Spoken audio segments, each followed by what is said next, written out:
கீசிங் அதிகமாகுமே தவிர இல்லை தண்ணி தும்பல் வருமே தவிர மற்றபடி தலை குளிக்கிறதுனால சளி பிடிச்சிக்கும், தலை குளிக்கலைன்னா அவ்வளோதான் அப்படின்னு குளிச்சிங்கன்னா அவ்வளோதான் அப்படின்ற மாதிரி எதுவுமே கிடையாது. பயப்படாது. வந்து நல்லா அதிகமாக பிடிக்கிறீங்கன்னா உங்கள் எண்ணிக்கைகள் அதிகமாகுதுல்ல. இப்போ ஒரு நாளைக்கு ஒரு சிகரெட் 2 சிகரெட் பிடிக்கிறவங்க குளிர் சீசன் நான் இன்னும் 2-3 எக்ஸ்ட்ரா அடிச்சா நல்லா இருக்கு அப்படின்னு 2-3 எக்ஸ்ட்ரா அடிச்சிங்கன்னா அப்போ சீக்கிரமாகவே உங்கள் நுரையீரல் டேமேஜ் ஆகிறதுக்கு வாய்ப்பு இருக்கு. அலர்ஜி ஆஸ்மா யாரை குழப்பிக்க வேண்டாம். லங்ஸ் வந்து சென்சிட்டிவாக இருக்குது அப்படின்னா அதில் வந்து படும்போது அந்த டஸ்ட்டு ஸ்மோக்கு கூலிங் சீசன்லலாம் வீசிங் வந்து வரும். அந்த நோய் பேர் ஆஸ்மா இருக்குது. ஃபேமிலி ஹிஸ்ட்ரி இருக்குது. தூசி போக்க பட்டாலே நான் தும்புவேன், சில்லுன்னு காற்று பட்டாலே எனக்கு வீசிங் வந்துடும், இந்த மாதிரி இருக்கிறால அவாய்ட் பண்ணணும். அப்போ அவங்க வந்து என்ன பண்ணணும்னா இந்த விடியகால லேட் நைட்டில் அவுட்டோர் ஆக்டிவிட்டீஸ்க்கு போகாமல் வீட்டுக்குள்ளேயே 4 மணிக்கு எழுந்துச்சு. இப்போ இங்கே இருக்குது, இது ஒரு க்ளோஸ்டு ரூமு. பட் ஆனால் எல்லாமே பேசிக்காக என்னென்னா மூக்கையை காற்றை இழுத்து விடுறது. ஸோ அந்த மாதிரி வந்து பீஸ்ஃபுல்லாக உட்காந்து உங்கள் நோஸ் ப்ரீத்திங்கை நீங்களே ஃபாலோ பண்ணி நோஸ் வழியாகவே ப்ரீத் பண்ண ஆரம்பிங்க. பேசுகிறதுக்கு மட்டும் வாயை தரங்க.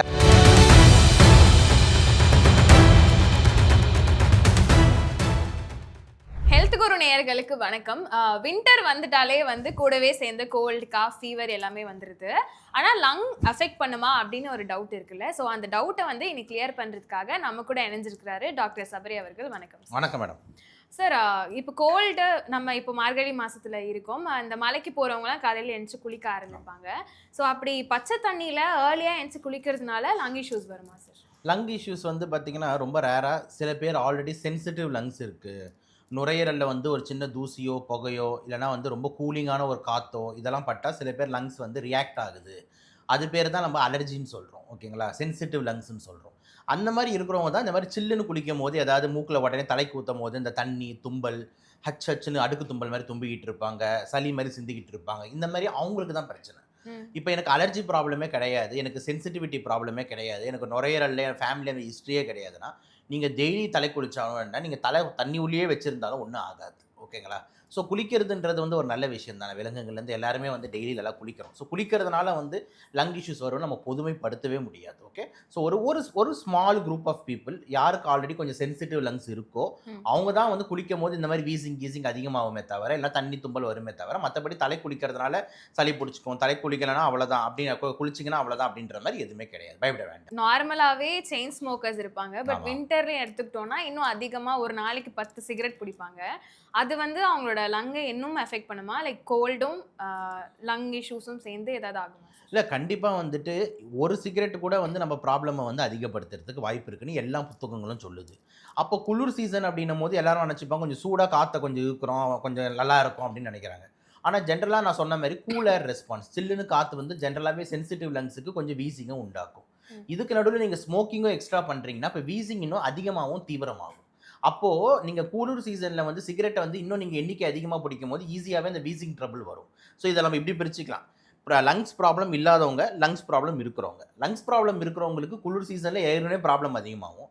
ப்ளஸ் சிகரெட்டும் பிடிச்சாங்கன்னா முடிஞ்சதுக்காது அட்மிஷன் கண்டிப்பாக உறுதி. இப்போ லங்ஸ் ப்ராப்ளமே இல்லை, ஆனால் நீங்கள் வந்து ஸ்மோக்கிங் வந்து பண்ணுறீங்க அப்படின்னும் போது என்ன ஆகும்னா நீங்கள் வந்து நல்லா அதிகமாக பிடிக்கிறீங்கன்னா உங்கள் எண்ணிக்கைகள் அதிகமாகுதுல்ல. இப்போ ஒரு நாளைக்கு ஒரு சிகரெட் 2 சிகரெட் பிடிக்கிறவங்க குளிர் சீசன் நான் இன்னும் 2-3 எக்ஸ்ட்ரா அடிச்சா நல்லா இருக்குது அப்படின்னு 2-3 எக்ஸ்ட்ரா அடிச்சிங்கன்னா அப்போ சீக்கிரமாகவே உங்கள் நுரையீரல் டேமேஜ் ஆகிறதுக்கு வாய்ப்பு இருக்குது.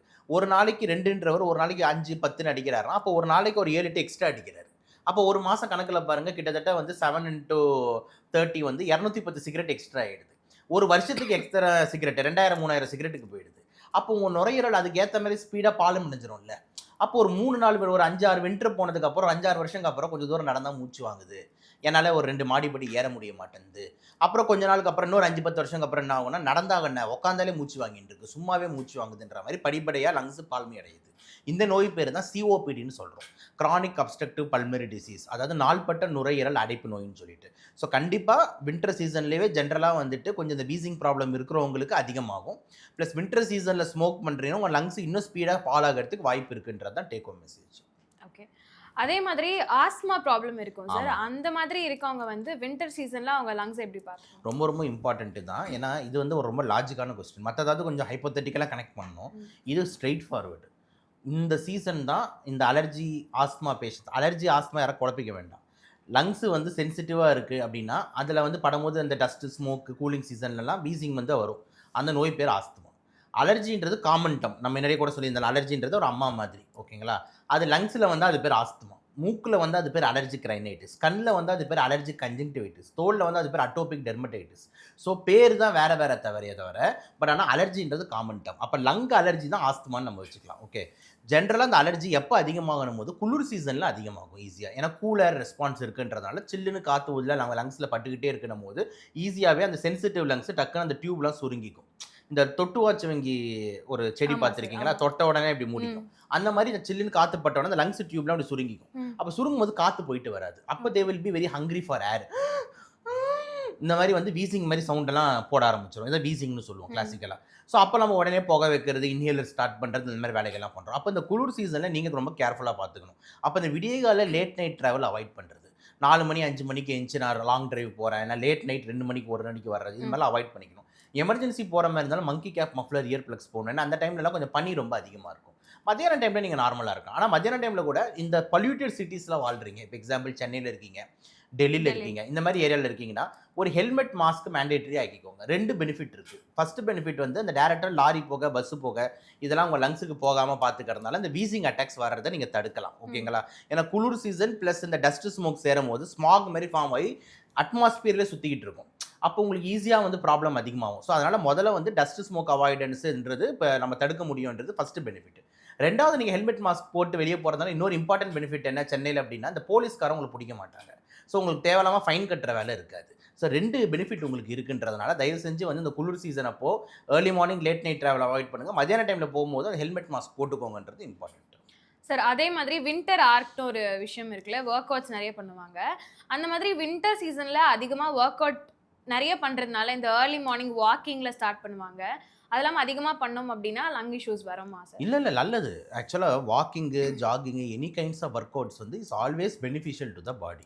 நிறைய பேர் நினச்சிப்பாங்க எனக்கு வந்து ஆல்ரெடி மூச்சு வாங்குது, அப்போ நான் நிறைய நடக்கக்கூடாது போல், அந்த மாதிரி. ஸோ எந்த கண்டிஷன் இருக்குது. இப்போ ஹார்ட் ப்ராப்ளம் இருக்கிறவங்களுக்கு, லங்ஸ் ப்ராப்ளம் இருக்கிறவங்களுக்கு கூட வந்து பொறுமையாக ரீஹபிலிட்டேஷன் ஒன்று பண்ணுறோம், ஃபிசியோதெரப்பின்னு ஒன்று பண்ணுறோம். என்ன பண்ண வைக்கிறோம்? திருப்பி அவங்கள ஏற்க வைக்கிறது. படுத்துனே இருக்கிற ஒரு ஆளை ஏஞ்சி உட்கார வைக்கிறது, உட்காந்துட்டு இருக்கிற ஆளை ஏஞ்சி நிற்க வைக்கிறது, நிற்க வைக்கிற ஆளை நடக்க வைக்கிறது, நடக்க வைக்கிற ஆளை பாத்ரூம் அவனா போக விடுறது. ஒரு பேசிக் இதுவாவது ஒரு பாட்டியோ தாத்தாவோ இருக்கிறவங்க பண்ணிக்கிட்டா தானே அவங்களுக்கு ஒரு மன நிம்மதியாக இருக்கும். நம்மளே படுத்துக்கிட்டு நம்மளுக்கு வந்து ஒருத்தவங்க வந்து சாப்பிட்றது வந்து டாய்லெட் எடுக்கிற வரைக்கும் ஒருத்தவங்க கூட இருக்கிறவங்க தான் பண்ணணும்னா ரொம்ப கஷ்டம். ஓகேங்களா? அது வந்து அவங்களுக்கே மனசு எனக்கே கஷ்டமாக இருக்கும். என்னடா நம்மளுக்கு போய் இது பார்க்குற கடவுள் கூட்டு போயிடலாம் அப்படிலாம் நம்மளுக்கு தோண ஆரம்பிச்சோம். அப்போ இது வந்து பார்த்தீங்கன்னா ரீஹபிலிட்டேஷன் பண்ணுறாங்க. அப்போ வந்து நீங்கள் வாக்கிங் ஜாகிங் எந்த சீசன் எனி டைம் பண்ணாலும் நல்லது தான். ஆனால் இந்த இடத்துல ஒரு சின்ன கிளாஸ் என்ன அப்படின்னா வந்துட்டு நான் திருப்பி சொல்கிற மாதிரி உங்களுக்கு சென்சிட்டிவ் லங்ஸ் இருக்குது, லங்ஸ் சென்சிட்டிவாக இருக்கும், அலர்ஜி இருக்குது, ஃபேமிலி ஹிஸ்ட்ரி இருக்குது, தூசி போக்க பட்டாலே நான் தும்புவேன், சில்லுன்னு காற்று பட்டாலே எனக்கு வீசிங் வந்துடும், இந்த மாதிரி இருக்கிறால அவாய்ட் பண்ணணும். அப்போ அவங்க வந்து என்ன பண்ணணும்னா இந்த விடியகால லேட் நைட்டில் அவுட்டோர் ஆக்டிவிட்டீஸ்க்கு போகாமல் வீட்டுக்குள்ளேயே 4 மணிக்கு எழுந்துச்சு. இப்போ இங்கே இருக்குது, இது ஒரு க்ளோஸ்டு ரூமு, ஒரு ஏசியோ இல்லைனா ஒரு ஃபேன் இந்த மாதிரி ஒன்று போட்டு விட்டுட்டு இங்கே நீங்கள் பண்ணுங்கள். ஒரு 20 பர்ஃபீஸ் பண்ணுங்கள், ஒரு 20 சிட்டப்ஸ் பண்ணுங்கள், அதுக்கப்புறம் கிக் பேக் பண்ணுங்கள், என்ன பண்ணமோ இங்கே பண்ணுங்கள், ஸ்டார் ஜம்ப் பண்ணுங்கள், எல்லா ஏரோபிக் ஆக்டிவிட்டீஸ் எல்லாம் இங்கே பண்ணலாமே. ஸோ அந்த மாதிரி ஏதாவது பண்ணிக்கலாம். இன்டோர் அவுட்டோரில் நீங்கள் ஓடும் போது என்ன ஆகும்னா அட்மாஸ்பியர் ஏரை நிறைய உள்ளே இருக்கிற தேவை.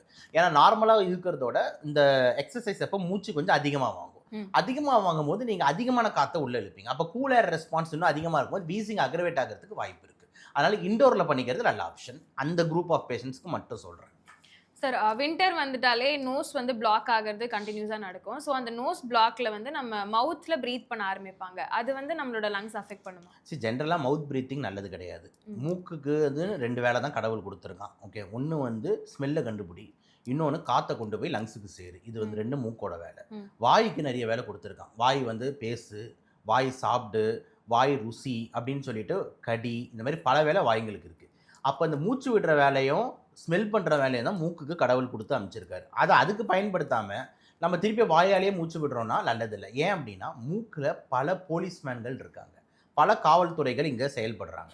வெளியேருந்து வரும்போதே நீ பாக்டீரியாவா வைரஸா வெளியே ஓடு அப்படின்னு சொல்லிட்டு செக்கிங் போஸ்ட் நிறைய இருக்குது. எங்கே? மூக்கில். வாய் வழியாக நீங்கள் ப்ரீத் பண்ணும்போது உங்களுக்கு செக் போஸ்ட்டே கிடையாது. நீங்கள் இன்ஹேல் பண்ணுறது டேரெக்டாக நீங்களே நுரையீரல் கூட ஃப்ரீ பாஸ், புரியுதுங்களா? லஞ்ச ஓயிலாம் வாங்கிட்டு உள்ளே ஓடுறா மூக்கெல்லாம் நான் எப்படி போ அப்படின்ற மாதிரி ஒரு பைபாஸ் மாதிரி உள்ளே போயிடுது.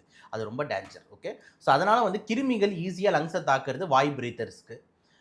வாய் மூக்கால் யார் ப்ரீத் வாயால் ப்ரீத் பண்ணுறாங்களோ அவங்களுக்கு வந்து இந்த வாய் ட்ரை ஆகிறது, த்ரோட் ரெக்கரண்ட்டாக இன்ஃபெக்ஷன் ஆகிறது, வாய்ஸ் சேஞ்ச் ஆகிறது, நுரையீரலில் இன்ஃபெக்ஷன் ஆகிறதுக்குலாம் சான்சஸ் மிக அதிகம் கம்பேர் டு நோஸ் பிரீத்தர்ஸ். அப்போ முடிஞ்ச அளவுக்கு உங்களுக்கு நோஸ் பிரீத்திங் வரல அப்படின்னா அதை டெய்லி ப்ராக்டிஸ் பண்ண ஆரம்பிங்க. பிராணாயமாஸு, கபாலபதி, நாடி ஸ்ருதி, இந்த மாதிரி பல்வேறு விதமான பிராணாயமா எக்ஸசைசஸ் இருக்குது. ஸோ இதெல்லாம் வந்து உங்களுக்கு தெரியும், ஒரு சாமி ஒரு பேரில் வைப்பாங்க. பட் ஆனால் எல்லாமே பேசிக்காக என்னென்னா மூக்கு காற்றை இழுத்து விடுறது. ஸோ அந்த மாதிரி வந்து பீஸ்ஃபுல்லாக உட்காந்து உங்கள் நோஸ் ப்ரீத்திங்கை நீங்களே ஃபாலோ பண்ணி நோஸ் வழியாகவே ப்ரீத் பண்ண ஆரம்பிங்க. பேசுகிறதுக்கு மட்டும் வாயை தரங்க. அதுவும் முடிஞ்ச அளவுக்கு அதிகமாக பேசலாம், பிரச்சனை கிடையாது. ஓகே, முடிஞ்ச அளவுக்கு வந்து நோஸ்லேயே வேலையை பார்க்க பாருங்கள். நல்லது. ஆளுங்களாம் எப்படி சார் பேசாம? இந்த மாதிரி ஆள் மட்டும் என்ன, காலையிலேருந்து நைட் வரைக்கும் பேசிட்டு தான் இருக்கோம். விடுங்க, நம்மளாம் கடவுள் வேறு விதத்துக்கு படைச்சிருக்காரு. மக்களுக்கு சேவை செய்யுங்க. நீங்களாம் மக்களுக்கு வந்து இந்த மாதிரி நல்ல இது வந்து கொடுக்கணும்னு. எல்லாருமே வீட்டுக்காக இருந்துட்டா எப்படி மேடம்? சில பேர் நாட்டுக்காக இருக்கணும்ல. இப்போ நம்மளாம் நாட்டுக்காக இருக்கிறோம். ஓகேங்களா? ஸோ நம்ம வந்து நம்மளை பற்றியோ ஃபேமிலியை பற்றியோ யோசிக்கக்கூடாது. நல்லா உழைக்கிறோம், பேசுகிறோம், மக்களுக்காக இதை பண்ணாதப்பா இதை பண்ணாதப்பான்றோம். அதையும் தாண்டி கடவுள் கூப்பிட்டாருன்னா நம்ம வேலை முடிஞ்சிருச்சுன்னு மேலே போக வேண்டியது தான். அவ்வளோதான். Ready for that.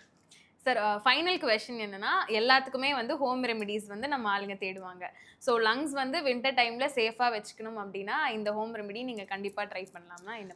எனக்கு வந்து ஓப்பனாக சொல்லணும்னா லங்ஸை பொறுத்த வரைக்கும் அது எப்படிப்பட்ட உறுப்புனா, சாப்பாடு சார்ந்தோ இல்லைனா வந்து உணவுகள் சார்ந்தோ அதெல்லாம் சார்ந்து இருக்கிற உறுப்பே கிடையாது. எல்லாத்துக்கும் நீ என்ன சாப்பாடு போடுறியோ அதுலேருந்து நான் கொஞ்சம் பங்கு எடுத்துக்கிற மாதிரி உறுப்பு. என்ன நீ பத்திரமா பார்த்துக்கணும்னா நீ சுவாசிக்கிற காற்றை மட்டும்தான் நீ நல்லா பார்த்துக்கணும். அவ்வளோதான். அதுதான் லங்ஸ் திருப்பியும் கேட்குற ஒரு விஷயம். ஏன்னா லங்ஸுக்குள்ளே போகிறது சாப்பாடு கிடையாது, லங்ஸுக்குள்ளே போகிறது காற்று. அப்போ எந்த இடத்துல எந்த சமுதாயத்தில் ஒரு தூய்மையான காற்று இல்லையோ நீ ஆல்ரெடி லங்ஸுக்கு துரோகம் செஞ்சுட்டேன்னு அர்த்தம். அவ்வளோதான். இப்போ டெல்லியில் ஒரு குழந்தை பிறந்து வளருது, ஒரு குழந்தை வந்து பார்த்திங்கன்னா ஊட்டி மலைப்பிரதேசத்தில் பிறந்து வளருது. கண்டிப்பாக அடித்து சொல்லலாம், 30 வயசு ஆகும்போது இந்த டெல்லி குழந்தையோட லங்ஸ் ஆல்மோஸ்ட் சிஓபிடி வீசிங்னு ஹாஸ்பிட்டலில் இருக்கும். ஆனால் அந்த ஊட்டியோட லங்ஸ் வந்து நல்லா பச்சை பசேல்னு இலசா அழகாக இருக்கும். ஏன்னா அது சுவாசிக்கிற காற்று இயற்கை காற்று, ஃபுல்லாக செடி, ஆக்சிஜன் அவ்வளோ சுத்தமாக இருக்குது. ஆனால் டெல்லின்னும் போது ஏர் குவாலிட்டி அவ்வளோ புவர். காற்றுல வந்து carbon monoxide, sulphur di oxide, nitrous di oxide, PM2.5, PM10 எல்லாம் கொட்டி கிடக்குது. எங்கே? டெல்லியில். எதிர்க்க எவன் வரான்னு கூட தெரியலன்னு நியூஸ் பார்க்குறோம். எதிர்க்க யார் வரான்னு தெரியல. இவர் பேர் ஒருத்தர் கட்டி பிடிச்சிட்டு அப்புறம் தான் தெரியுது என் வைஃப் இல்லை வேற யாரோன்னு சொல்லிட்டு. அந்தளவுக்கு எதிர்க்க யார் இருக்கான்னு தெரியலன்றாங்க. அப்போ இவ்வளோ மோசமான காற்று அங்கே இருக்கும் போது அப்போ லங்ஸ் எவ்வளோ டேமேஜ் ஆகும். அப்போ lung is demanding and healthy air அப்படின்றது தான் டேக் ஹோம் மெசேஜ். அப்போ நம்ம சிட்டியை எவ்வளோக்குள்ள க்ரீனாக வச்சுக்கிறோமோ அதுதான் முக்கியம். முடிஞ்ச அளவுக்கு பச்சம் பசுமையாக, முடிஞ்ச அளவுக்கு வந்து தண்ணிகள் அதிகமாக இருக்கிற தேங்குற இடமா இருக்கிற மாதிரி, மரங்கள் அதிகமாக வளர்கிற மாதிரி, அனிமல்ஸுகள் அதிகமாக இருக்கிற மாதிரி இந்த மாதிரி இருக்கிறது தான் நல்ல சிட்டி. திடீர்னு நீங்கள் என்ன சீமான் மாதிரியே பேசுகிறாருன்னு பார்க்குறீங்கன்னு நினைக்கிறேன். ஆடு, குருவி அந்த மாதிரிலாம் அவரு தான் அழகில அண்ணன் சீமான் அண்ணன் தான் அதிகமாக பேசுவார், மாநாடு மாதிரி பேசுவார். ஆனால் அவர் பேசுகிற இந்த பாயிண்ட்டுக்கு நான் உடன்படுறேன். ஓகேங்களா? நான் வந்து சீமான் சாரோட பேச்சுக்கு ஃபேன், நான் இல்லைன்னு சொல்லலை. பட் ஆனால் அதுக்குன்னு நான் கட்சியெலாம் கிடையாது. நம்ம எல்லா கட்சிக்கும் யார் நம்ம ஏறி நிற்கிறோம் பார்த்து ஓட்டு போடுறாரு. பட் ஆனால் வந்து அந்த பாயிண்ட்டு கரெக்ட். ஸோ நம்ம சமுதாயம் போது நல்லா இந்த மாதிரி இருக்கும். இப்போ நம்ம வந்து அந்த ஆறுகளை மூடி, குட்டைகளை மூடி, மரங்களை வெட்டிட்டு எல்லா இடத்துலையும் பில்டிங்னு எழுப்புறதுனால என்ன லாபம் கிடைக்கும் போதுன்னா ஒன்றுமே இல்லை. அதுக்கு பதில் வந்து வளர்ச்சி ஆகாத மாநகரத்தில் போய் நம்ம வளர்ச்சி பண்ணலாம். வெளியே இடத்துல அந்த இடத்துல பில்டிங் இல்லை, அங்கே கட்டலாம். இப்போ சென்னையிலேயே இன்னும் பண்ணும்போது ஓவர் க்ரௌடு. இதுதான் டெல்லி நடந்த தப்பு. ஓகேங்களா? இப்போ டெல்லி பாருங்க சஃபர் ஆகுறாங்க, அங்கே எவரை பார்க்க முடியலன்றாங்க. இது கொஞ்ச நாளுக்கு அப்புறம் சென்னையில் ஆகாதுன்னு என்ன நிச்சயம், பெங்களூரில் ஆகாதுன்னு என்ன நிச்சயம், கொல்கத்தா ஆல்ரெடி அப்படி தான் இருக்குது. சென்னைக்கு அடுத்து கொல்கத்தா போனால் கிட்டத்தட்ட ஒரு டெல்லியோட ஒரு 20% கம்மி, அவ்வளோதானே தவிர. ஆனால் அதே மாதிரி தான் பொல்யூஷன். ஸோ தயவு செஞ்சு நீங்கள் லங்ஸை பாதுகாக்கணும்னு நினைக்கிறீங்கன்னா நீங்கள் ஆளுக்கு ஒரு 5 மரங்கள் வளங்க, நடாதீங்க. ஓகேங்களா? இப்போ நானும் அப்படி தான் மேடம், பயங்கரமாக போயிட்டு நானும் மரத்தெல்லாம் இது பண்ணுறேன்ட்டு நட்டேன். அதுக்கப்புறம் போய் பார்க்கவே இல்லை, பார்த்தா அந்த மரமே காணும். ஓகேங்களா? காண போயிடுச்சு. அப்போ தான் வந்து சொல்கிறாங்க, நீங்கள் மரத்தை நடுறது மெயின் கிடையாது சார், அதை டெய்லி பராமரித்து அது ஒரு லெவலுக்கு வளர்த்து விடணும், அதுக்கப்புறம் தான் அது வளரும் அப்படின்றாங்க. ஸோ அந்த மாதிரி மரங்கள் வந்து நிறைய வந்து நம்ம வளரணும். முடிஞ்ச அளவுக்கு வந்து திருப்பி அந்த இயற்கையை கொண்டு வரணும். அனிமல்ஸ்லாம் திருப்பி உள்ளே வரணும். எல்லாம் சேர்ந்து வாழ்ந்தால் தானே மேடம் சமுதாயம். மனித குலம் மட்டும்தான் இந்த உலகத்தில் வாழணும் அப்படின்னம்னா நம்மளும் கூடு சீக்கிரம் அழிஞ்சிருவோன்றதை நம்ம புரிஞ்சுக்கணும். எல்லாமே சேர்ந்து வாழ்ந்தால் தான் நம்மளும் நல்லா வாழ முடியுன்றது தான் கருத்து. சார், 2026 வந்து உங்களால் ரொம்ப மோட்டிவேட்டடாக ஸ்டார்ட் ஆகுதுன்னு நினைக்கிறேன். நிறைய விஷயங்கள் பகிர்ந்துக்கிட்டீங்க. தேங்க்யூ. Happy new year.